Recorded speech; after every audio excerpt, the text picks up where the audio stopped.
Varicose veins కి సరైన చికిత్స కోసం సంప్రదించండి ఎవిస్ హాస్పిటల్. నమస్తే రమగారు. నమస్తే జయ. రమగారు, చిన్న పిల్లలకి అలానే పెద్దవారు కూడా దిష్టి తగిలితే నల్లతాడు కట్టుకుంటారండి. పిల్లలకైతే మనం 2 చేతులకి 2 కాళ్ళకి కూడా 11 రోజుల లోపు 11 రోజున గుర్తులేదు సరిగ్గా నల్లతాళ్ళు కడతాం. ఈ మధ్య మనం పెద్దవాళ్ళ కాళ్ళకి కూడా చూస్తూ ఉన్నాం. నిజంగా దిష్టికి నల్లతాడు పనిచేస్తుంది అంటారా? దిష్టి అంటే మనం చంటి పిల్లలకి ఏం చేస్తాం, 11వ రోజు కొన్ని ఇళ్లలో 11వ రోజు స్నానం చేస్తారు, కొంతమంది 9వ రోజు స్నానం చేయించే విధానం కూడా ఉంది. అవునవును. స్నానాలు చేశాక పిల్లలకి నల్లతాడు అంటే ప్రతి వాళ్ళు పిల్లాడు ఎంత బాగున్నాడో అన్నా దిష్టి తగులుతుంది. ఏమిటమ్మా పిల్లాడు ఇలా ఉన్నాడు అన్నా కూడా పిల్లలకి ఆ ప్రెషర్ తగులుతుందని ఈ నల్లటి దారం కానీ ఏదైనా ఉంటే డార్క్ కలర్ ఈ నలుపు ఆ నెగిటివిటీని లాక్కుంటుంది అని మనం సాధారణంగా వినేది ఏంటంటే, మనకు తెలుసు మన శరీరం చుట్టూతా ఆరా ఉంటుంది. అవును, మానవ శరీరం చుట్టూతా కూడా కంటికి కనపడని ఒక పల్చటి కాంతి వలయం ఉంటుంది. ఓకే, కళ అంటాం దాన్ని మనం. భలే కళ, లక్ష్మీ కళ ఒకళ్ళల్లో. అవునవును.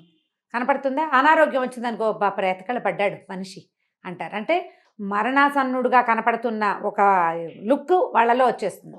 ఆ చుట్టూతా ఉన్న వలయంలో ఉంటుందన్నమాట. అది ఎవరైనా బాగుంది బాగుంది బాగుంది అంటే ఈ వలయానికి తూట్లు పడతాయి. అవునా రమ్మగారు? పడేసరికల్లా ఏమవుతుంది, అది శరీరానికి తగిలేస్తుంది. దానివల్లే మనకి విసుగ్గా ఉంటుంది, అలసిపోయినటువంటి తలకాయ నొప్పి వస్తుంది, మొహాలు వాడిపోతాయి, కళ్ళు మూతలు పడిపోతున్నటువంటి ఆవలింతలు వస్తాయి. కొంచెం కనపడదు. ఒక వయసుకు వచ్చిన పిల్లలు అనుకోండి, వయసు అంటే ఇన్ ద సెన్స్ ఇప్పుడు మా బుడ్డ దానిలాగా 7-8 టపా టపా టపా పడతానే ఉంటుంది.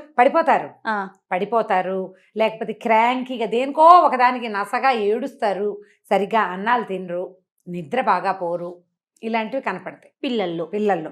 పెద్దవాళ్లలో ఈ దిష్టి వల్ల ఏంటంటే చికాకు, భరించలేనితనం, ఇన్సోమ్నియా వస్తుంది, నిద్రలేమి కూడా వస్తుంది, విసగట వచ్చేస్తుంది, ఒంటికి ఏదో ఆపాటం అంటే పని చేయగలిగినట్టు ఉండదు, ఒంటికి ఏం ప్రాబ్లం ఉండదు, కానీ వీళ్ళు పని చేయలేనట్టుగా అనిపించేస్తుంది, బద్ధకం వచ్చేస్తుంది. మనం కనుక ఇలా ఉప్పు కానీ ఏదైనా చుట్టూతా తిప్పామనుకో, ఈ చుట్టూతా ఉన్న ఆరా ఉంది కదా, అది పుల్ అవుతుంది, అది లాగపడుతుంది.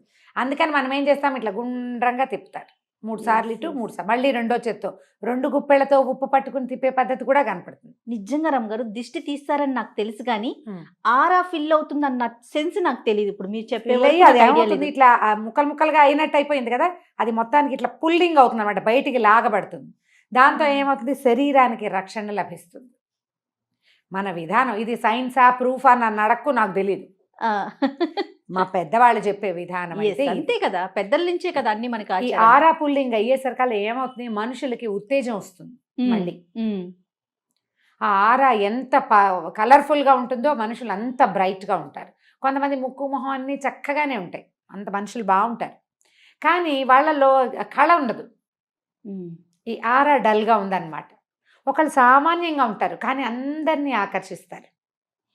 వాళ్ళలో అంటే వాళ్ళ లోపల ఉన్న తత్వాన్ని బట్టి ఆరా ఇంకా బ్రైట్ అవుతుంది. మామూలుగా అందరికీ ఉంటుంది, లోపల చాలా ఉత్సాహవంతులు, ఇతరులకి సహాయం చేసేవాళ్ళు, ఏ చెడు ఆలోచనలు ఉండవు, స్వార్థపరులు కాదు, మంచి లక్షణాలు ఉన్నాయనుకో, ఆత్మ అద్భుతమైంది వాళ్ళది.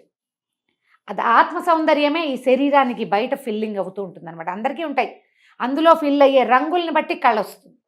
మనం ఈ తిప్పేది ఈ కట్టేది దానికోసమే.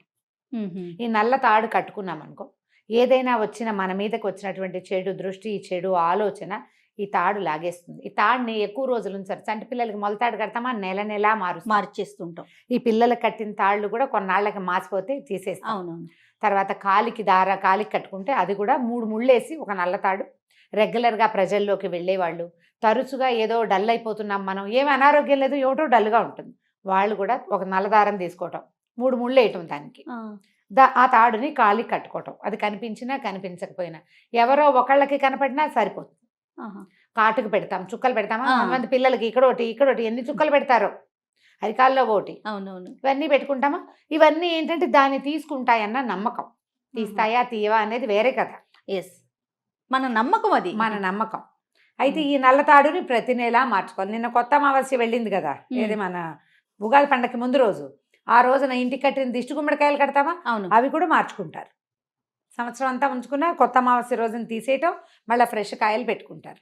అవన్నీ కూడా మనకి ఈ నరదృష్టిని నివారించడానికి. మనము మనుషులమే కదా, మనం కూడా చూస్తాం కదా, మన కంటికి కూడా అలా అవుతుందంటే నరుడి కంటికి నల్లరాయి పగులుతుంది.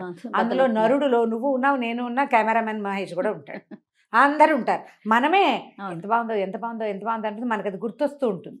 లేకపోతే బాగోలేదని ఏమిటో వాళ్ళు అలా ఉన్నారు అదే గుర్తొస్తుంది. అవును అవును. మన ప్రెషర్ వాటి మీదకి వెళ్ళిపోతుంది. నల్లతాడు లక్షణంగా కట్టుకోవచ్చు, పిల్లలకి కట్టచ్చు. మనం కాశీదారాలు, దేవుడి తాళ్ళు అవి కట్టుకుంటాం తాయెత్తు. 3 రోజులే వాటి లైఫ్. 3 days కట్టుకోవాలని చెప్తారు. 3 రాత్రులు మనతో అది నిద్ర చేస్తే తర్వాత ఇంకా దానికి శక్తి ఉండదని చెప్తారు. ఈ తాడు కట్టుకుంటారు, అలాగే ఉంచుకుంటుంటారు. అవి మురికిగా అయిపోయి దరిద్రంగా ఏడుస్తాయి. అవును, మురిగ్గా ఉంటాయి, పనిచేస్తాయా. 3 days కట్టుకోవాలి. నల్లతాడు అయితే మాత్రం ఒక నెల. ఈ నల్లతాడు మనమే స్వయంగా కట్టం, దేవుడివి ఆ ఊరు నుంచి తెచ్చిన కాశీదారాలు అవి కాదు కదా. మనం 3 ముళ్ళు వేస్తే ఒక నెల రోజులు అమావాస్య నాడు ఊడదీసి మళ్ళీ అమావాస్య నాడు కట్టుకోవచ్చు. నల్లది మొలతాడు దొరుకుతుంది కదా అమ్మగారు, అది కట్టుకోవచ్చు. కాటన్ తాడైతే ఊడిపోకుండా, నైలాన్ థ్రెడ్ వస్తుంది అంతే ఊడిపోతుంటుంది. కాటన్ తాడు అనుకో దాని ఈజీ ఏంటంటే ఇప్పుడు మధ్యలో 3 ముళ్ళు వేసామో 2 కొసలకి 2 ముళ్ళు వేసి పెట్టుకున్నాం అనుకో, మనం ఆ రెండింటిని 3 వేస్తే ఇంకా ఊడిపోవు. ఎడ్జిలో 3 ఉంటుంది కదా, వేసి పెట్టుకోవచ్చు. పెద్దవాళ్ళు కూడా కట్టుకోవచ్చు.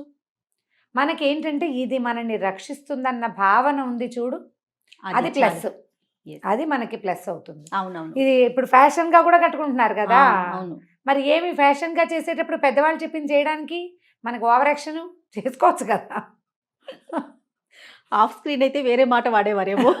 అదే ఆఫ్ స్క్రీన్ అయితే ఇంకో మంచి పదం వాడేదాన్ని. నిజంగానే మనం కాదు జయ, ప్రతిసారి పాత పద్ధతిని ప్రశ్నిస్తాం. ఫ్యాషన్ ని ఎందుకు ప్రశ్నించము మనం? అసలు ప్రశ్నించము, మనకు తెలిసిన తెలియకపోయినా అడాప్ట్ చేసేసుకుంటాం దాన్ని. ఫ్యాషన్ అంతే, అది ఫ్యాషన్. చింకి గుడ్డలు వేసుకోవటం, అక్కడ ఇక్కడ చిల్లుండడం, భుజాల మీద చిల్లుంటాం, మోకాళ్ళ దగ్గర ఇంతంత మేర చిరిగిపోవటం. నిజానికి చిరుగుడ్డలు కట్టుకున్న వాడి దగ్గర లక్ష్మీదేవి ఉండదు. భర్తృహరి దగ్గర నుంచి ఆరి చాణక్యుడి వరకు నెత్తి నోరు కొట్టుకుని చెప్పారు మనకి. కానీ మనం చింపి మరీ కట్టుకో అదే స్టైల్ గా. ఇక్కడ ఉంటాయి, ఇక్కడ కూల్ షోల్డర్స్, ఏమిటో కూల్. మనదేమి ఇంకో ఇది వేడి దేశం అని ఏమైనా ఆఫ్రికాలో ఉన్నామా మనం? హైదరాబాద్కి కూల్ షోల్డర్స్ అవసరం ఉన్నాయి? ఏం అక్కర్లేదు. సమ్మర్లో కాదు, ప్రతి కాలంలోనూ వేసుకుంటాం మనం, మనకు అవసరమే లేదు. ఫ్యాషన్ని ప్రశ్నించము, పద్ధతిని ప్రశ్నిస్తాం.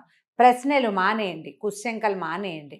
మీ అమ్మగారు తాడు కట్టుకుంటే బాగుంటుంది అని చెప్తే కళ్ళు మూసుకుని కట్టుకోండి. ఆచార వ్యవహారాల్ని కొనసాగించాలండి, అంతే. నో ప్రశ్న, అంతే.